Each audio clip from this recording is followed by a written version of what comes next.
We told you about the continuing scandal of Hunter Biden's laptop and the troves of evidence from two other sources, all pointing to big money deals with foreign entities that enriched nearly everyone in the Biden family, including Joe Biden himself. The New York Post, the oldest newspaper in the country, has been reporting on this story from the very beginning. And because the story could take down their candidate, Joe Biden, the New York Post is still being shut out by social media, in particular Twitter. Joining me now to discuss is award-winning filmmaker and best-selling author. He's the creator of the new film called Trump Card. Dinesh D'Souza is with us. Dinesh, it's good to see you again. Hey, good to be on the show. So, Dinesh, Twitter says we're not going to reinstate you unless you take down the Hunter Biden email posts. This is a paper that's 210 years old. The reporting now all seems to be spot on.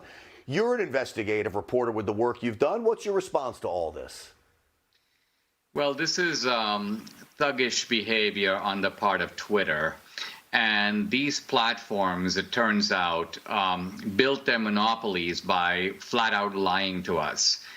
They pretended to be open platforms, kind of like the phone. You know, AT&T wouldn't dream of saying, hey, we don't like what you said. We're going to take away your phone privileges. You can't say that. We're going to limit you to 2 hours on the phone. We're going to limit your reach. No making more than 3 phone calls a day. This would be insane, absurd. No one would stand for this for 5 minutes.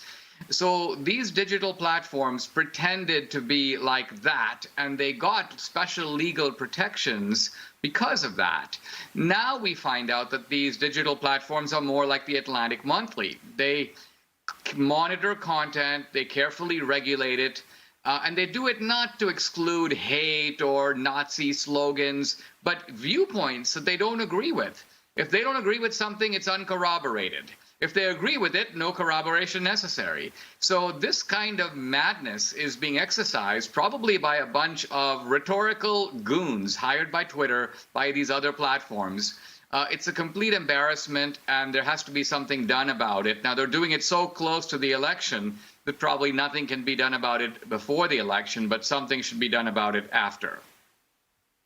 Dinesh, do you think this was all part of the setup job? Now, I've always said Twitter and Facebook, I'm sure they were censoring early on. We've seen examples of it.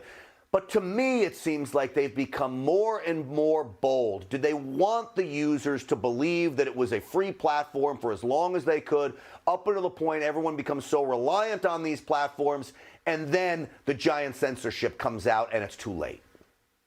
Well, this is the exact reason to launch the full fury of the federal government on them. And by this, I mean FBI raids, challenges to election interference, anti-monopolistic practices. I would basically open up an investigation that demands all their communications, the names of everybody that they've censored and what the reason is for censoring them.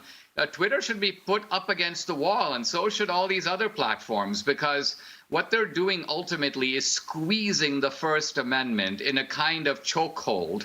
And no one appointed Mark Zuckerberg and the dude who owns Twitter. No one made them America's appointed leaders of what can and can't be said. So this is simply intolerable. And these constitutional rights that we have are basic rights. They're in the Constitution. Nobody put them up for democratic referendum, let alone to have these unappointed goons be the decision makers. So I think there are plenty of remedies open to us to protect these rights and put these guys on notice that this is not tolerable behavior. Dinesh, lastly, how bad do you think it hurts President Trump, or is this just more information to open the eyes of Americans to how biased the left is and where they are hiding? Well, I think in the case of the Hunter Biden story, it backfired on them, because we are in an age where information travels like wildfire. And to some degree, when you put the sort of banned in Boston sign on a book, that book becomes an instant bestseller. So people become curious. Nothing could be more sort of salacious about this story. It has all the elements of bribery, crookedness, sex scandals, pedophilia. I mean, this is the story to end all stories. And this only highlights. Remember, this is not just the dishonesty of digital media, it's the dishonesty of the mainstream media, which has been colluding with the Biden camp to suppress the story as well. That is so true, and it's a combination of the two of them, and they're trying to make a knockout punch, but I think you're right, Dinesh.